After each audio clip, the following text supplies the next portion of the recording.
We are doing this thing live again. Welcome, my beautiful people, to what we are going to call episode 73. Let's go. 73 of the Athletic Philosopher podcast. I am your humble host, Jordan Goldstein, a former university professor in sport history, sport philosophy, sociology, little psychology. What do we say? Things happened at the university, which kind of soured my taste on working A, at the academy, and B, for other people, and C, for ideas only. And we could go for a long time down this road. But suffice to say, we are not employed by any university anymore. Praise freedom. And we are deep in body, mind, and spirit into the world of coaching, online fitness and life coaching intertwined, my own special brand that sort of gets at the spiritual malaise that affects people in terms of the meaning, the purpose, and the quality of their life. So we use fitness, physical consistency, the body as a way to break free of mental limitations, of spiritual willpower issues, and through gaining physical health, through gaining physical vibrancy, we end up smashing through plateaus that are stopping us in life. And I do this both for one-on-one coaching, but also in my group, which I call the Temple.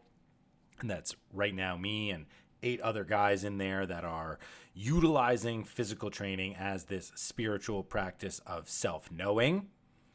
We talk about ancient texts, philosophy ideas. We merge that with our training goals as a way to better understand ourselves and improve ourselves and go on this continual process of overcoming so that we can gain self-knowledge and eventually the path towards self-mastery. I also serve as the tribal professor, a mindset performance coach on the excellent tribal training that is coached by the excellent himself, Ryan Dreyer. And I bring that same kind of what is the meaning of what we're doing? Why are we spending so much time in this activity, training, and in particular endurance training towards ultramarathons and Ironman triathlons? So if you are interested in coaching by me or on our team, I'm going to drop all the information in the show notes down below. I'm also going to drop links to my socials so you can follow me either here on Substack, where I am live streaming this to a bunch of the beautiful people over at Substack, but also on X, where you can find short form ideas on X, long form articles that I'm writing about my ideas, my training, my thought process, but also the way that I coach other people to find success in life, in fitness and through fitness. So you can follow me. You can reach out if you're interested in the group, the Temple, one-on-one coaching opportunities, or if you're interested in something that's a little more, we'll say, seriously oriented around the physical training and the competing, and you like endurance sports, I'll drop down the application so that you can become a team member on Team Tribal. And I forget this always, but if you are listening and you like what you're hearing, it would be kind of cool if you went and dropped a 5-star review over on Spotify or on Apple Podcasts, or a like or a subscription over at YouTube. Wherever you are consuming this, show the love, show that you appreciate what's going on, because that brightens up my day and it makes my heart grow bigger, which is language that we use with our kids all the time about how kindness and happiness and love make us feel. Makes my heart grow bigger. So if you guys are finding good value, that would be greatly appreciated. All right, episode 73. What the heck are we talking about today?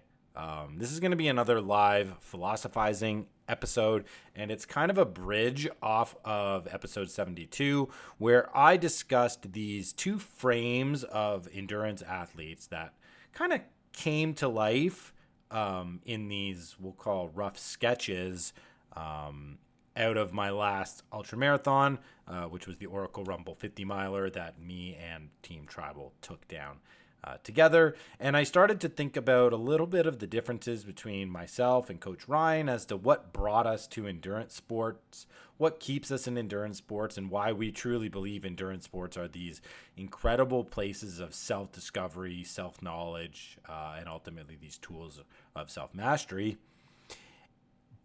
Because we both share that same belief, but we do practice endurance sports a little bit differently. And that gave me this idea of athletes who love the chase and athletes who love the space when it comes to endurance training. But as so often happens with these live philosophizing podcasts where I just have a basic idea and then we sort of hit record and then just let the stream of consciousness flow out, it ended up being much more of a self-coaching episode where I was talking to myself about myself and my transition from a totally space-dominated athlete to one who is now learning how to appreciate the chase part of this equation. You know, I was somebody who ran in the forest as a trail runner by myself, never signing up for a competition for like 9 years, 10 years. And it's only in the past 2 or 3 years where I've been openly signing up for competitions and subjecting myself to the objectivity of the arena and seeing what that exposure does for my own self-knowledge, where it's exposing gaps and limits and how I can then improve those with my own determination. And the big thing for me this year, as I've talked about in a bunch of podcasts leading up to this, is the year of the race. Like, I have all these races, the most races I've ever taken on, and most importantly, races in a discipline that I've never raced in before, which is triathlon. I'm doing the Chattanooga 70.3, which is the half Ironman in May, and I haven't signed up yet, but I will be doing Ironman Florida in November. So I'm doing this sort of transition in between trail runner, bohemian guy into more well-rounded endurance athlete who's got multiple competitions and multiple races under his belt. And when I'm thinking about the chase and when I'm thinking about the space, I'm also being alerted to these more, we'll say, fundamental elements of why sports are these fantastic places of self-knowing. Because ultimately, the space versus the chase frame, you know, that's a neat way to try to understand what brings people towards certain types of sports. But underneath all of this, I have a strong intimation that what I'm really doing with this philosophy of sport that I'm crafting and creating and embodying and living, and the goal is next year to write down or start writing all this stuff down, this philosophy stuff, into a book that's going to be both theoretical and practical, right? So it's going to hopefully spell out the philosophy that I've been creating with coaching and with my own competing over the past, we'll say, 5 to 6 years, explicitly thinking about this as its own philosophy, one that I'm crafting and creating, standing on the shoulders of obviously other philosophers, titans in the world of philosophy, also a little theology as well.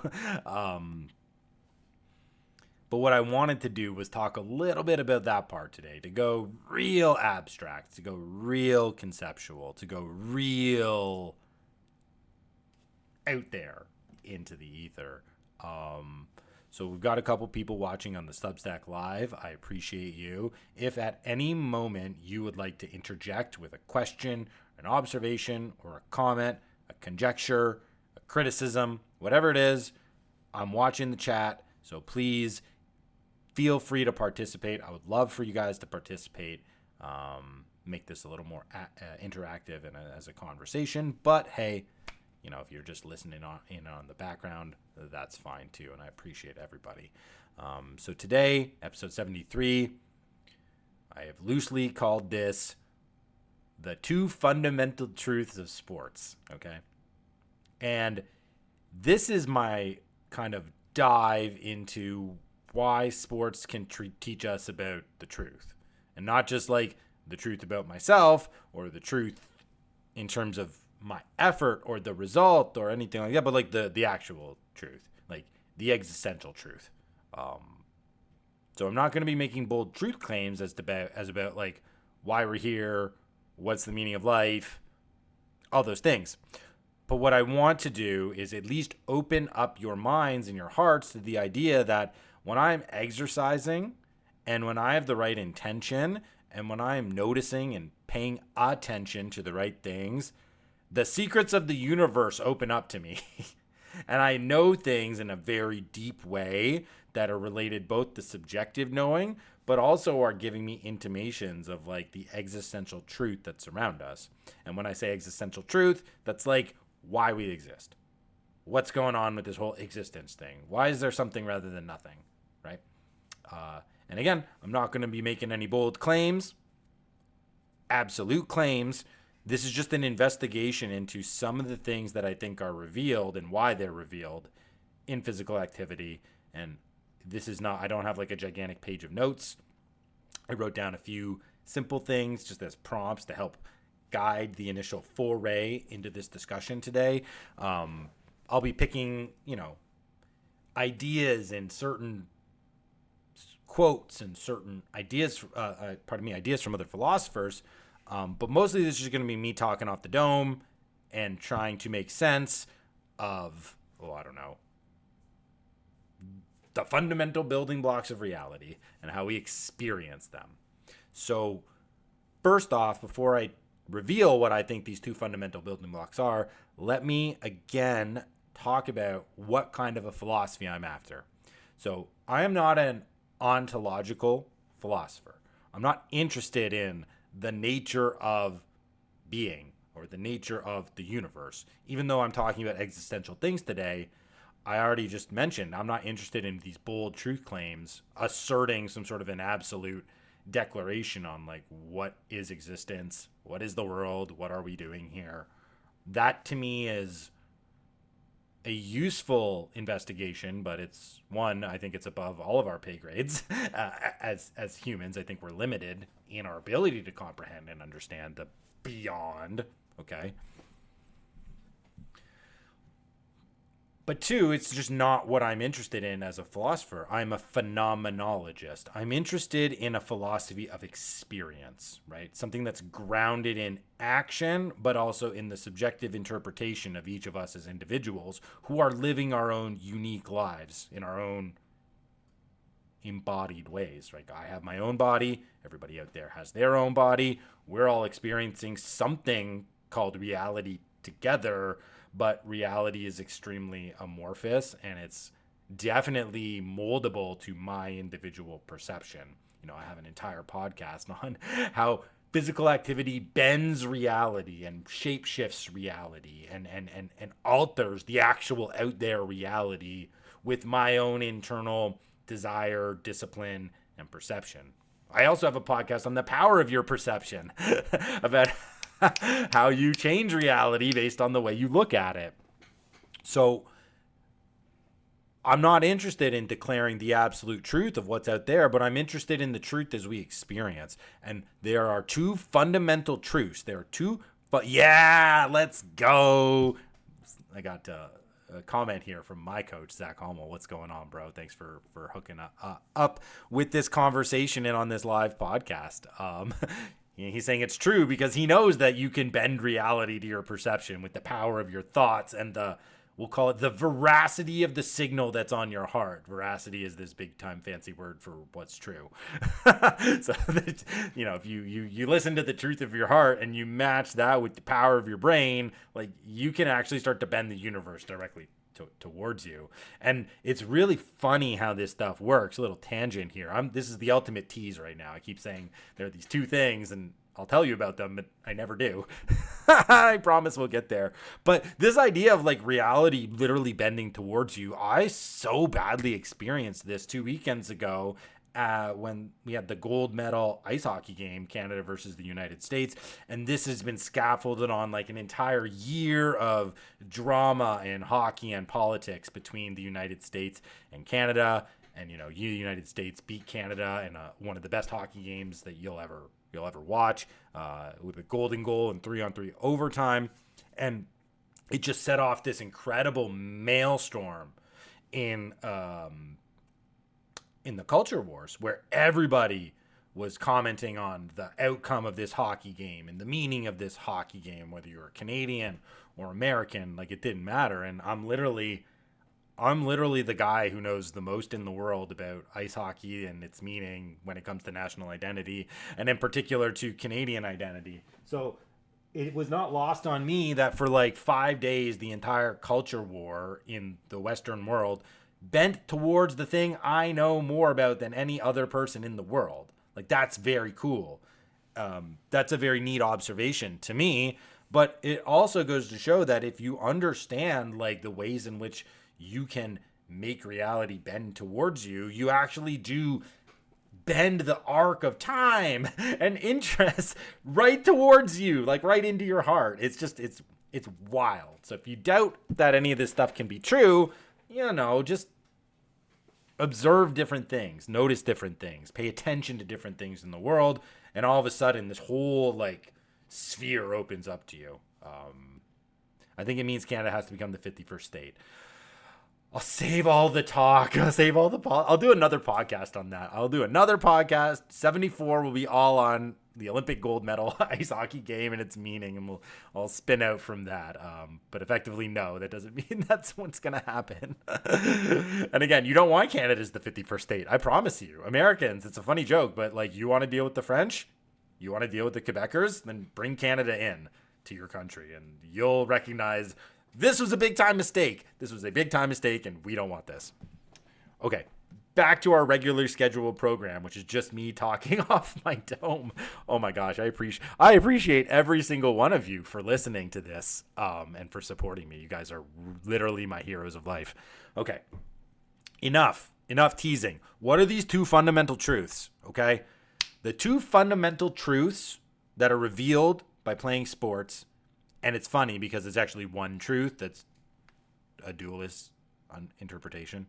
But the things that sport alert me to the most, which are the fundamental building blocks of how I experience the world. Number one, breath. Number one is breath. Number two is rhythm. So we have breath and we have rhythm. And these are effectively the same thing. Think about my heartbeat.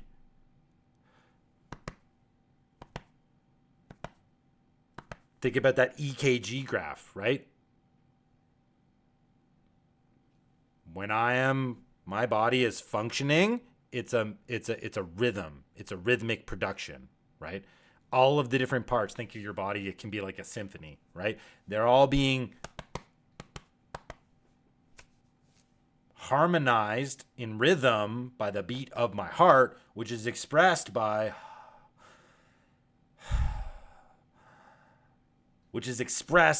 my breath. So our two fundamental building blocks of the experience of reality that we are brought into direct contact with through physical training and sports is the breath, and it's the rhythm. And we just think about that basic composition of the body right there, that it is all of these disparate parts searching for a harmony, which we call homeostasis in the biological sense, like that my body works best at a particular temperature, with a particular heartbeat, right? With a particular cadence of breath, right? We're starting to understand that if we are instantiated in these bodies for some type of a worldly experience, which again may be more theological than it is existential when it comes to philosophy, and I'm not going there today, or maybe ever, I don't think that's my place.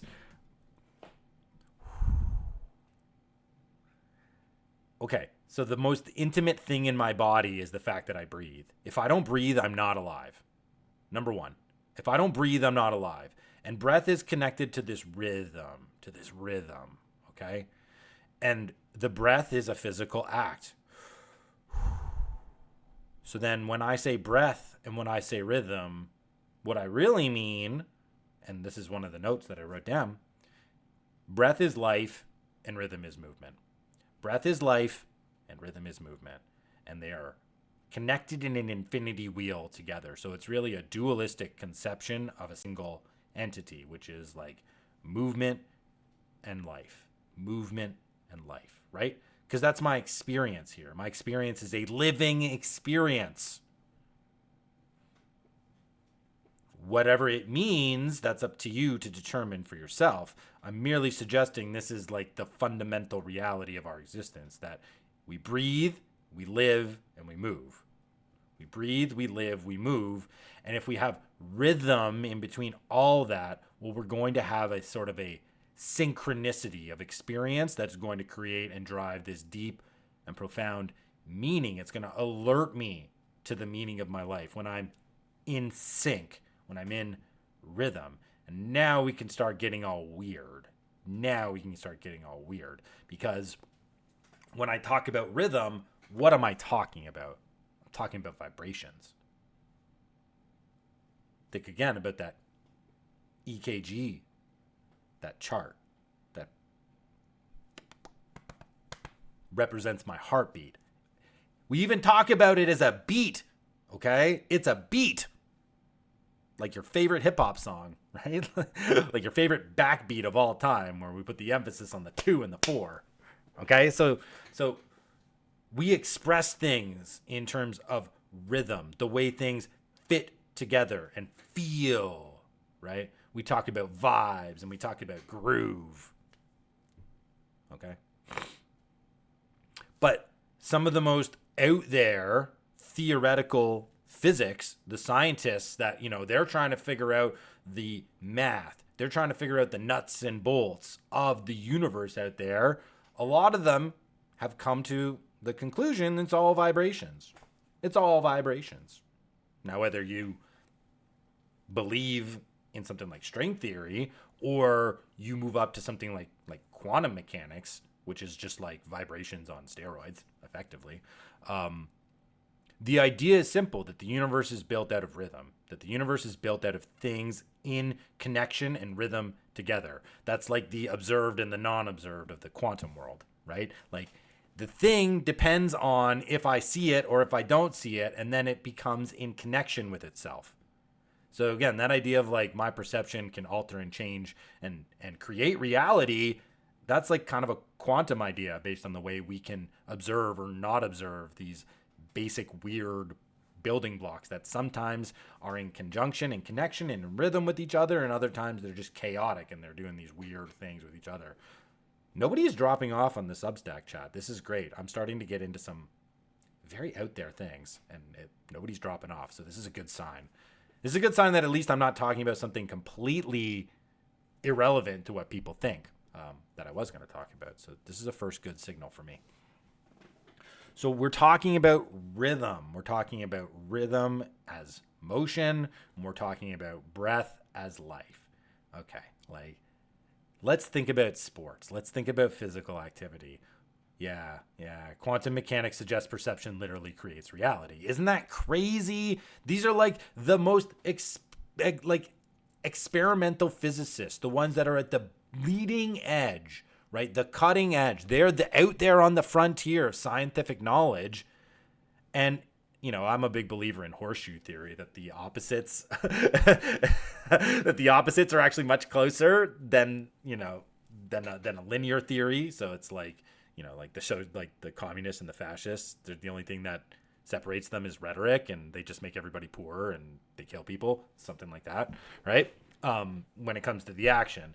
And to me, it's very similar to like the theoretical physicists and the most like hippy dippy out there person who's trying to, like Western person who is trying to somehow use Eastern philosophy but has no idea what they're doing. So they end up like, the yogurt people, the granola people, whatever you want to call them. They're so close. The physical the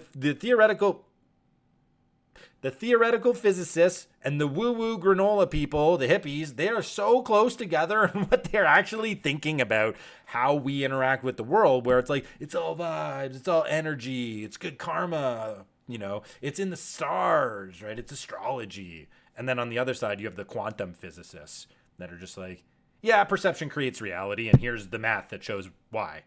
It's like, okay, that's a cool sign, right? So vibrations, rhythm, how we understand maybe this entire existence would be a series and collisions of vibrations, right?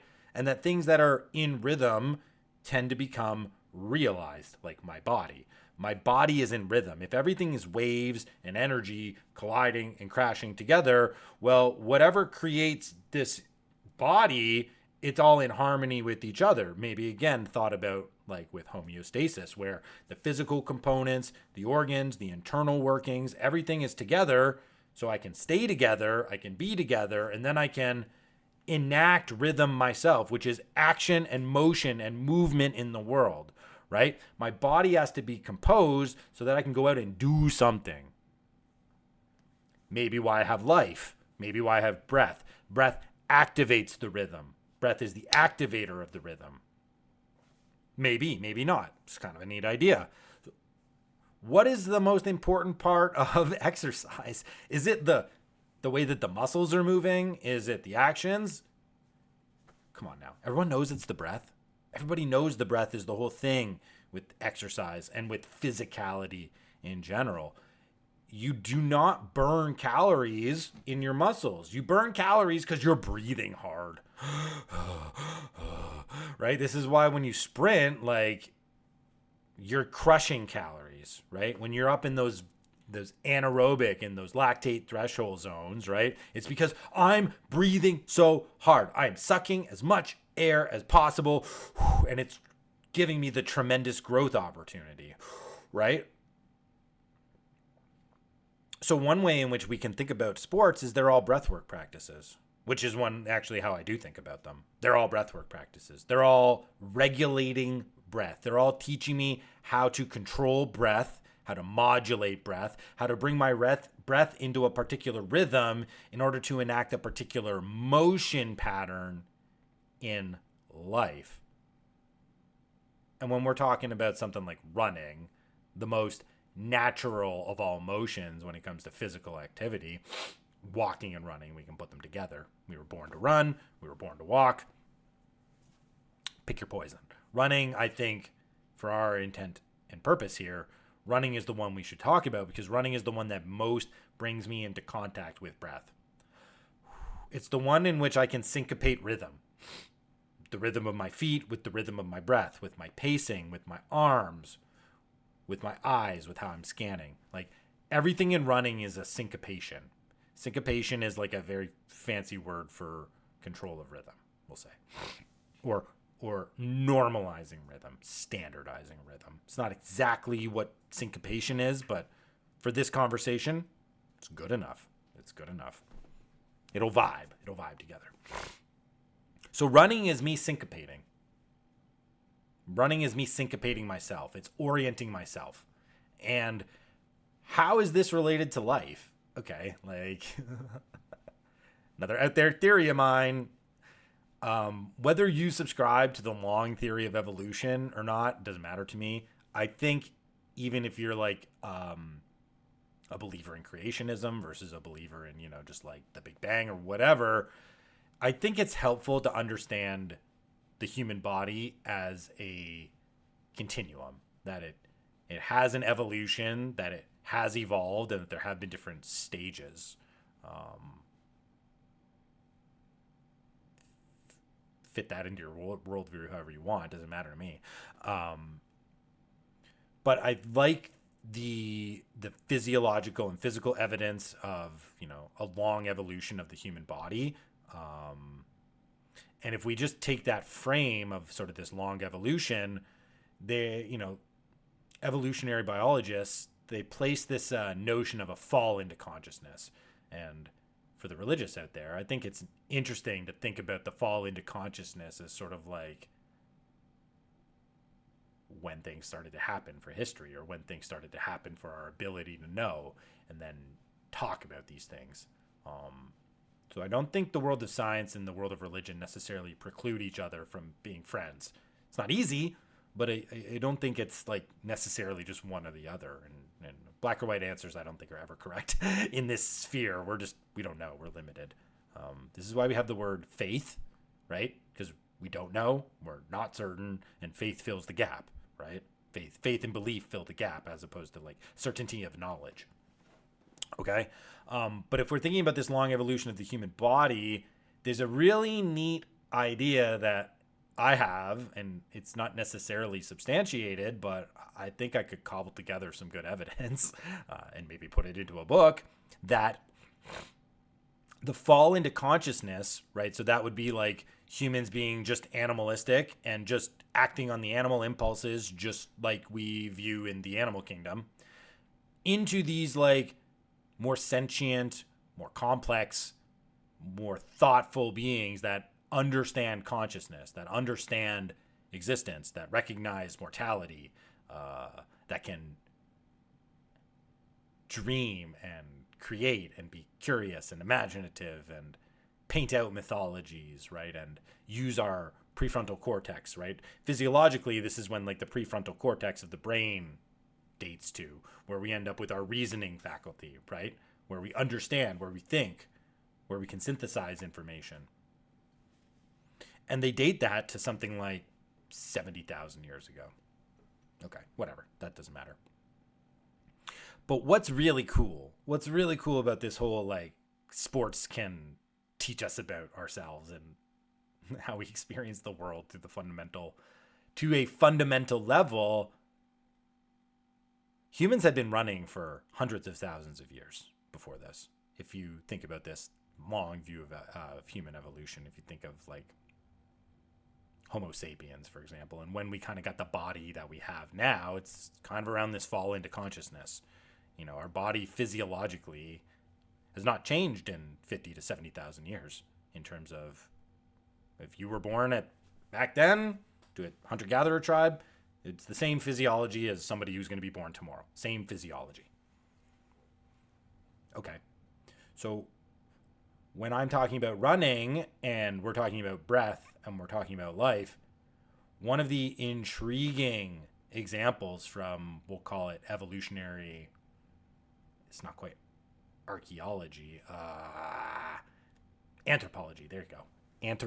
From evolutionary anthropology. So humans have been persistence hunters, right? And we've been running long distances for lots and lots of time. And this information is compiled in a really neat book. It's called Racing. It was called Racing the Antelope. But now I believe the title is Why We Run. And it's by a scholar named Bernard Heinrich. Very cool book. Very cool book. Definitely check that out. Maybe I'll put the link in the notes page if I can compose myself and remember. We'll see. No promises. One of the things that running does is it forces your breath to be more intense than walking. I think that's obvious in terms of jogging versus walking. It's a little more intense on the body. It's a harder motion, even if it's rhythmic, right? It's going to force more breath. It forces more breath. But you know what happens when I force more breath into my body and I've not yet, we'll say, fallen into consciousness? I don't have the prefrontal cortex yet. The body responds to that physiological impulse. So if I'm running and I'm this ape-like species over hundreds of thousands of years, what happens to me? My body starts to shape itself towards running. So I lose my body hair, for example, right? Why? Because it makes it easier for me to sweat. Sweating is an evolutionary adaptation of the human body to running, right? All the other mammals, when they can't sweat because they're all covered in fur and hair, so heat can't escape through like their skin. Where does heat escape? The dog pants, right? On the hot day.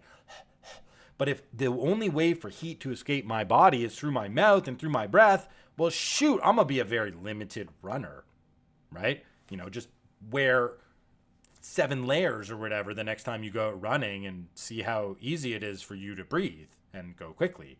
It's bad. It's not going to work for you because you can't regulate your body temperature. You can't get back to homeostasis, the proper rhythm of the human body. Like, that's what sweating is. Sweating is cooling the internal temperature to get everything back in alignment with each other, to have all the vibes working. So if I'm running over time, my body is going to become adapted to the running. The other thing that happens over time is my foot changes. The actual structure of my foot changes so that I have a natural walking gait, which humans already had, in a sense. If you think about like monkey hands and monkey feet, they're perfect for climbing. They're the best for climbing and swinging from tree to tree.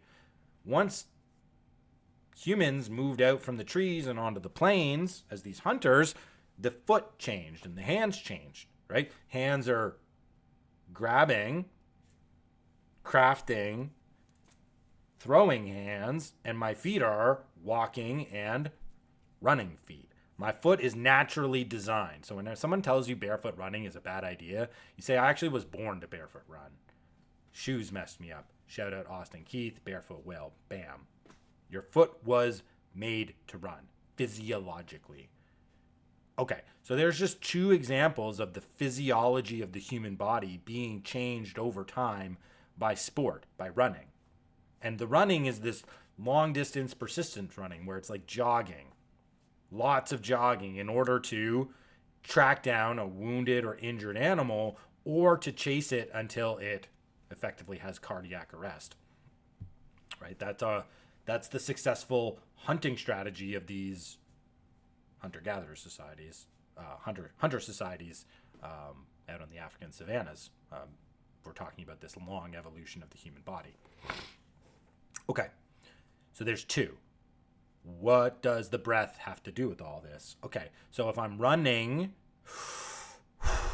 and I'm taking in more breath, guess what grows? Guess what grows to respond directly to this need to be able to take in and process more oxygen at a more effective and more efficient manner? It grows my brain.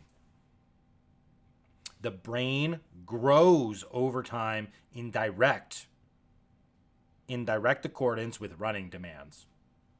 So it is not hyperbole to stretch the idea that running makes man conscious.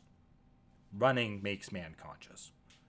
Physical exertion, which necessitates a more proper intensity of breath, gives us consciousness. You want to talk about the spiritual idea of the breath of life? Of God creating and of breathing life into humanity with words and I mean, could those things not be similar? Could they not be the same?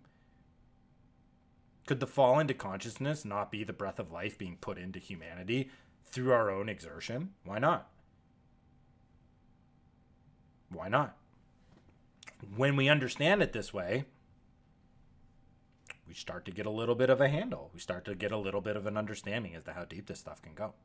Of what we can actually learn by properly bringing our body into a rhythm that is in accordance with my life. Oh, now we're starting to really get somewhere. We're really starting to get it when I syncopate rhythm and breath. When I syncopate rhythm and breath, I can become. And that's a story that might literally explain why we are here in bodies with the knowledge that we're here in bodies. Ultimate paradox is the paradox of life. Ultimate paradox is the paradox of life. We're alive. We don't know why we're alive. We know we die. We don't know why we die. But we do know that we will figure out the meaning of life only when we die. Have fun with that one, brain. Have fun with that one, rational brain. Ugh, you see why we need faith? That's why we need faith. Okay? That's why we need faith. So this breath and rhythm idea gives us a little bit of a backdoor understanding into this paradox of life. Oh. if we became conscious through this connection of rhythm and breath through running, the fall into consciousness, the breath of life being breathed into humanity, it's for action, it's for motion, it's for movement, it's for doing things, it's for experiencing things. It's even for the experience of the stillness in the Taoist idea, like that the stillness is the real motion, right? And anybody who's done meditation knows this. Anyone who's done breath work knows this. Anyone who's done like fasting work or darkness work knows this. It's the stillness, it's the absence of that provides this tremendous meaning or opening or knowing, right? Or knowing. So maybe we're in the bodies in order to get a kind of an intimate understanding of the connection between breath and rhythm that can be experienced inside these bodies. And maybe there's something in between breath and rhythm that relate ultimately to the idea of good and evil, which I'm not going to touch in this one because I would never shut up. And that's not great.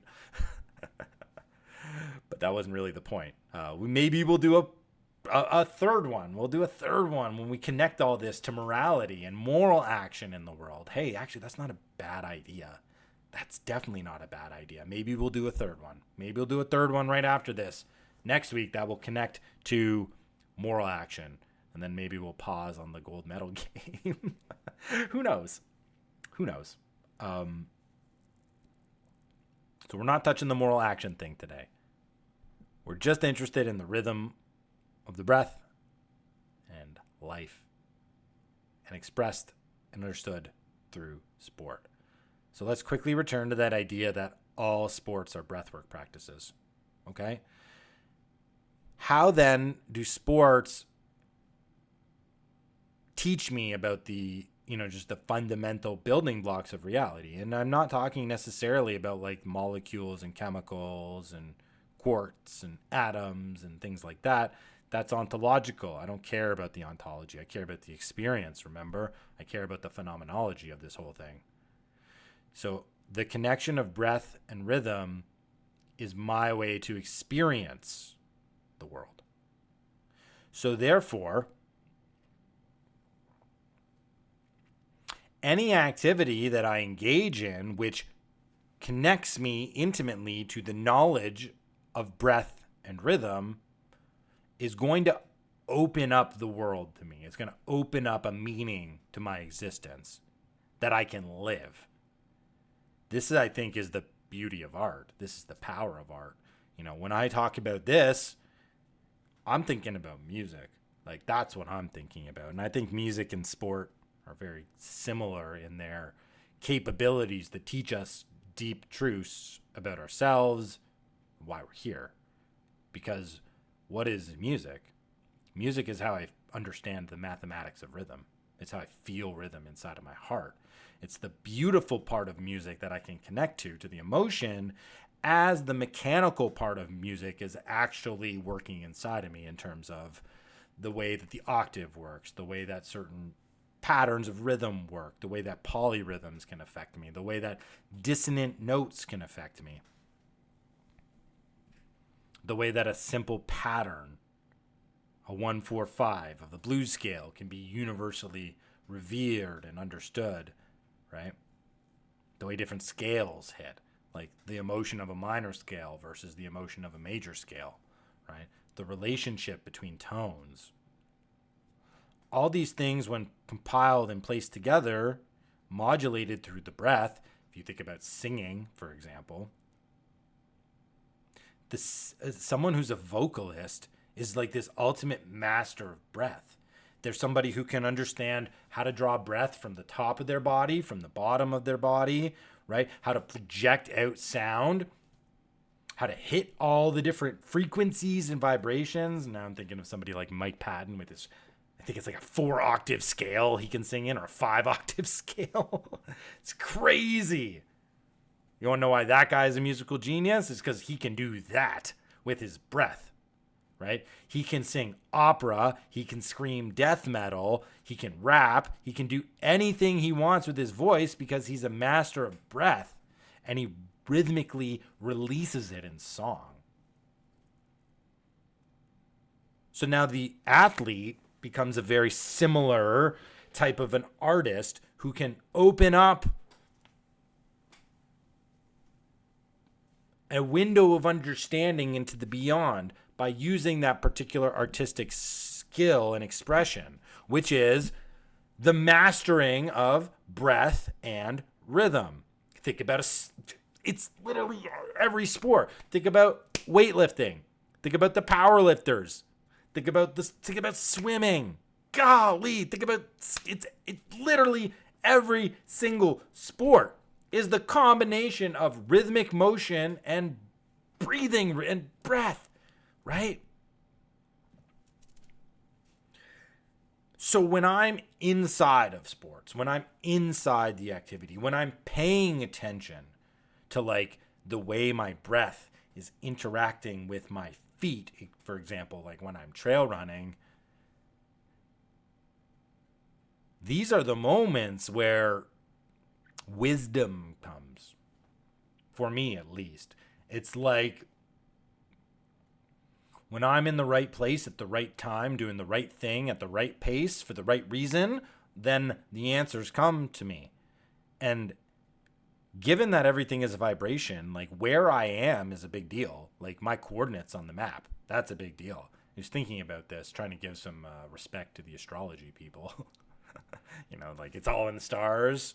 Well, if I'm born at a particular time at a particular GPS coordinate, like that's an individual instantiation in the universe. Like nobody else gets to be born in the place where I'm born at the time that I'm born.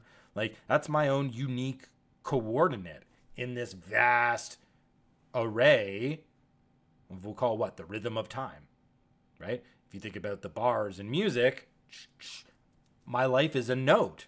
It's one note that's being played in a succession of notes. So if I can properly like merge myself with the rhythm of the universe that can be revealed to me through a deep self-knowing, well then I'm going to actually put myself into positions where I'm going to be able to feel the rhythm. I'll feel the rhyme. Come on, boys. It's bobsledding time. Cool Runnings, best sports movie. Top 3 sports movie by far. Not joking. Literally top 3 sports movie of all time. Must watch. Always a must watch. And so I'm not looking to come to some sort of like grand conclusion here. What I'm doing is exploring the ideas. I'm exploring the thought. And I think this idea of the breath and of the rhythm, while it's certainly loose in this presentation, I think it's sound, and I have a lot of confidence in putting it out here. I just want to pull up my notes here to see like what else I want to talk about, but I have a feeling it's not that much because I don't usually make a lot of notes. Rhythm of, oh yeah, that's a neat one.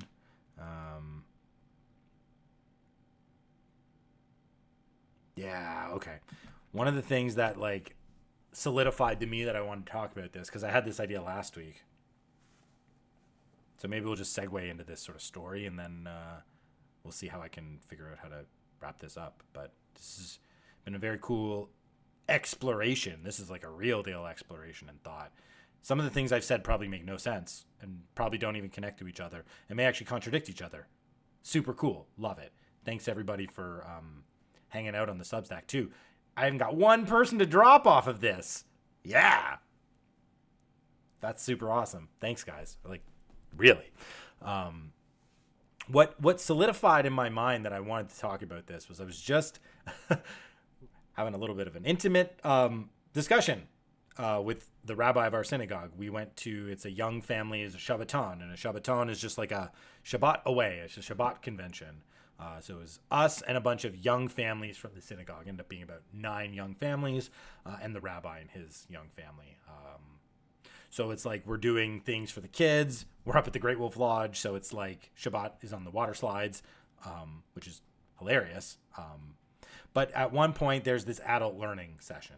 And last year, I remember the adult learning session was really great, and it was more political. This one was much more theological, which I appreciated. And today, isn't it? The rhythm of this all is so awesome. It's so awesome to have this rhythm because today is Purim.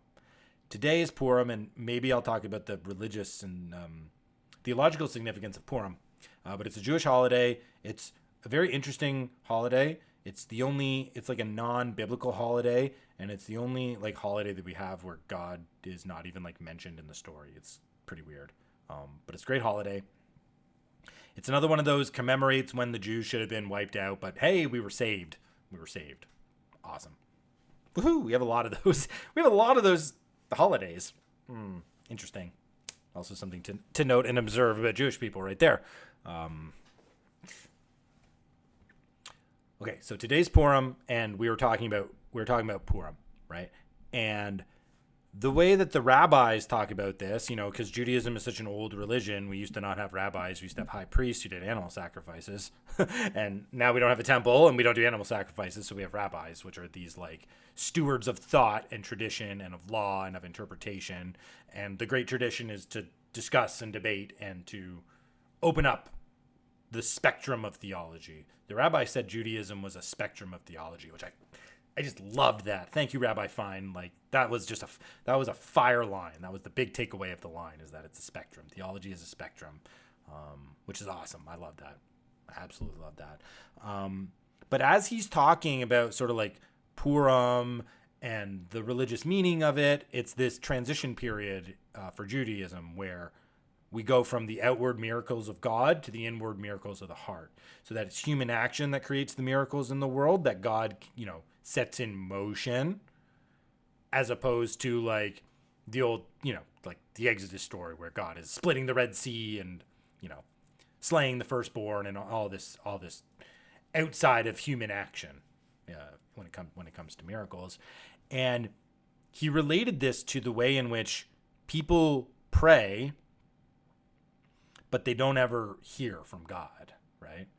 There's people that come to him and they say, I pray and I don't hear God, or God doesn't respond. And then the rabbi says, I haven't seen you in synagogue in 4 years.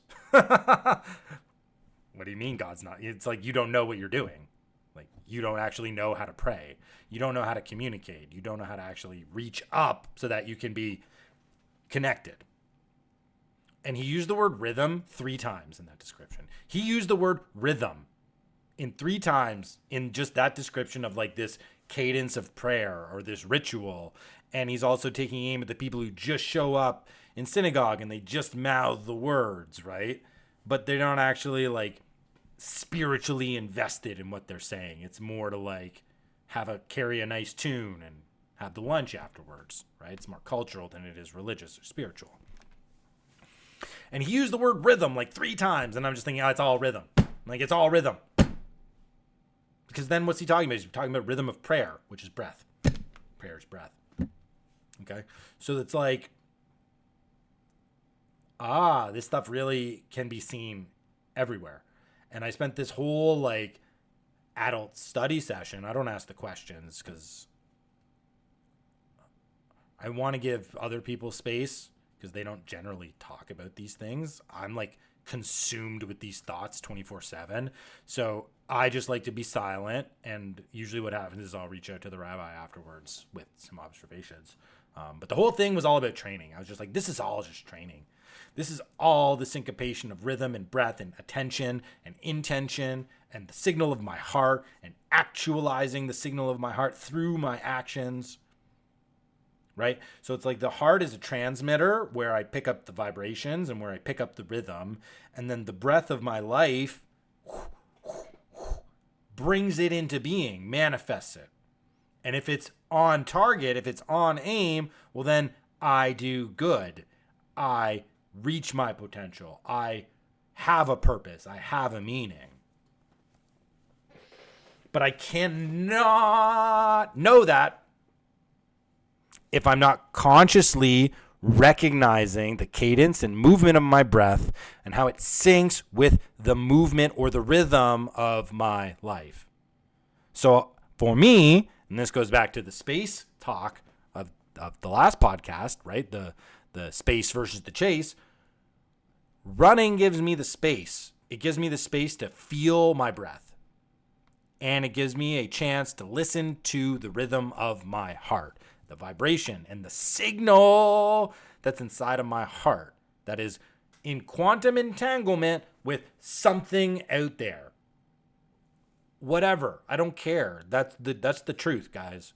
The truth is your heart is a vibrant, it's a vibrations transmitter. It transmits and deals in rhythm. And there's a quantum entanglement with something out there that when I observe the rhythm that's in here, something gets turned on out there. Something gets turned on out there, okay? And again, that's the way quantum works. Things observed and things unobserved end up with different outcomes. And this down to like the basic building blocks of reality and existence and the universe and the quantum world.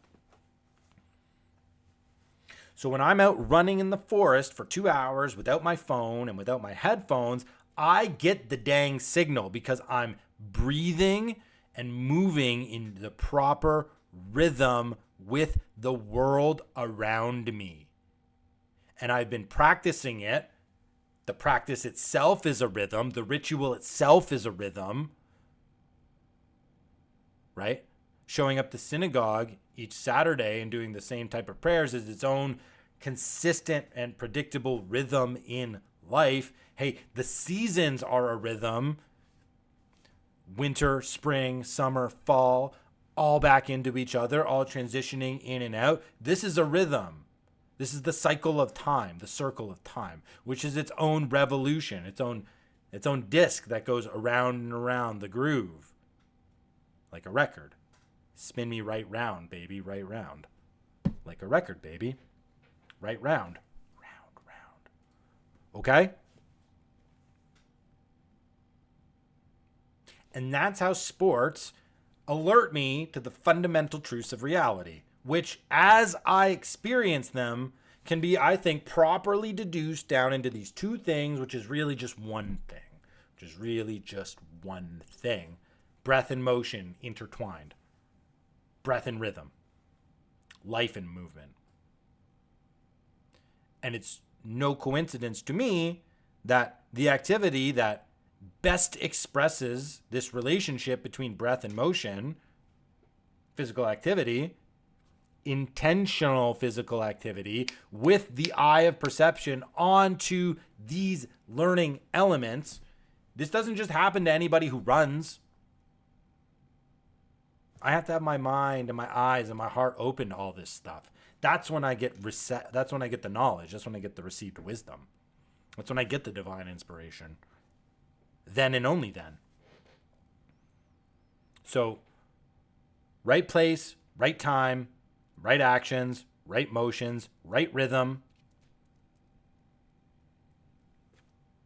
right intention, right? The intention makes all the difference. The proper intentional vibration I put inside of my body unlocks the things that are out there for me, unlocks the things that are out there for me. So when I'm aligning them all together, I end up learning the most about everything all at once. Ain't that wild, guys? I find that incredible. I find it mind-blowing. I find it so fascinating that I decided to get on here and just spout off without any sources, without any evidence. But nobody left. And that to me signals that there's a resonance out there. There's a resonance out there for this idea.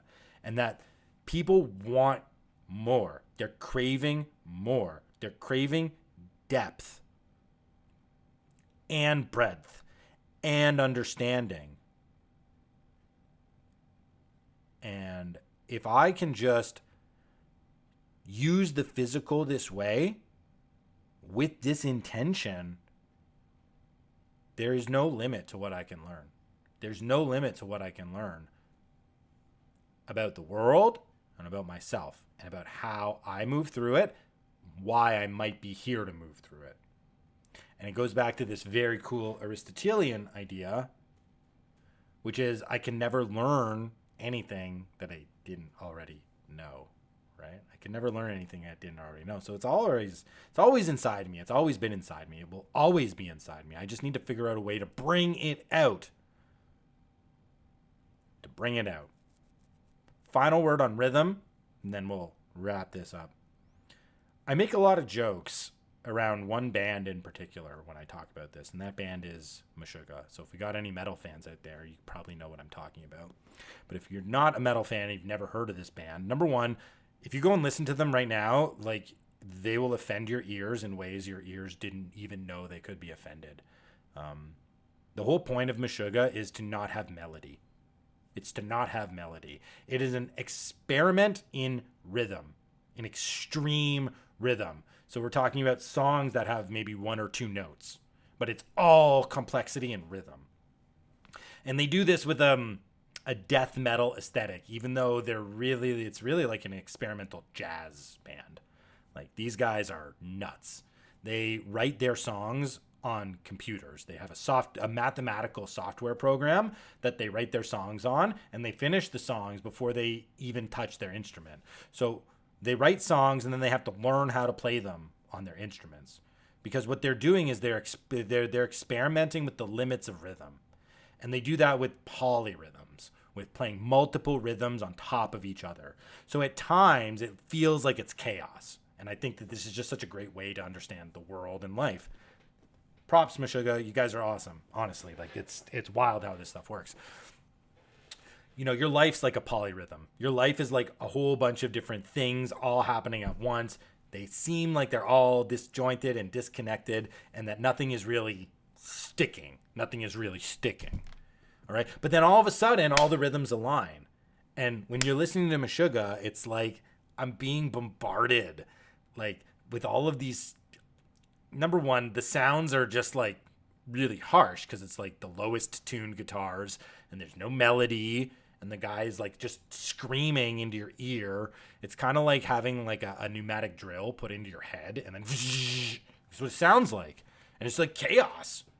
But I tell you, if you're a metal fan, they're your favorite band's favorite band. They're the musician's band. They're the craftsman's band. They're the one that everybody who's practicing and who's in the game looks at and they're like, those are the guys. Those are the musicians that are pushing it so far forward in such an elite way that every single person respects them, right? Like, they're your musician's favorite musician type of deal. And it's like, you listen and it's all weird and confused, but then everything hits for a moment and it's like, boom. Inside of you, something opens up where you're like, oh my gosh, I see the beauty of this. I just felt something I've never felt before. Everything just clicked into alignment. And so often that just happens in life, where you're pushing in all these different areas and it doesn't feel like you're making progress. Then all of a sudden it's like one thing happens and you're like, oh my gosh, it's all been working towards this. It's all been working towards this. How often does that happen in training? How often does that happen in training too? All the time. Okay. So in music, like, we have this Meshuggah example of the different polyrhythms all working differently, and then all of a sudden in one moment coming together in this profound experience where it just clicks, and then I'm hooked, into it, and I have an understanding, and I know, and I'm deep inside of it. That's exactly the same thing that what happens when I'm running. Not every run is like gonna sync up. Like, sometimes it's a 4-4 and a 7-5 and a 3-2, and they're all doing weird things, but then somehow, boom, they all line up, and like I hit the PR or I transcend, right? Or it's like everything comes together in a moment because the rhythms are syncing up, the patterns are lining up together. And I just think that this understanding of rhythm and breath together you can see that it stretches so far, and it can be used to describe this in so many intriguing and different ways that there's something there. There's something deep about the breath and rhythm and its connection together that could possibly be some answer into our existential dread or our existential inability to know.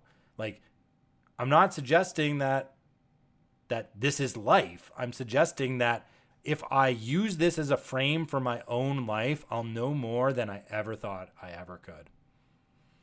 And I'll be able to know it in an embodied way where I see it happening and feel it happening in my body. I can understand it and sync with it in my mind. And then I can vibe with it through the resonance and the frequency of my heart. Like, that's where we're at with this discussion today. And that's where we're going to end it, right? Because we have to be embodied. We have to be body, mind, and spirit, separate but connected. And understanding this allows me the depth of experience in my life that is going to point me towards the deepest truth, the deepest meaning, the deepest potential, and the deepest purpose that I can have for my life. So the two fundamental truths of reality that are brought to me by physical training, the breath, and rhythm. And next episode, let's connect this to moral action. Let's connect this to good and evil, which may be more over the why we're here in these bodies answer than we kind of got to today in this session. But, you know, this is like a 3-parter that could be turned into a 100-parter, and maybe will. And this is why I have to write a book eventually. It's quite obvious. So thanks everybody for sticking with this. Thank you to everybody on the Substack Live. That's amazing. This thing just grew over time. So thanks for sticking around and listening to this guy literally create on the fly. I really appreciate you guys. And for those listening, I'm really enjoying this live podcasting thing. So definitely subscribe to the socials, because it's either on X or it's either on Substack where I'm doing these live podcasts. So if you want to catch it in real time, subscribe there. Give me if you enjoyed it and are truthful, the 5-star review. That's a big help. I use this kind of stuff in my coaching all the time. Certainly in my coaching group, which is a philosophical, spiritual-based fitness group where this is the kind of thing we're discussing.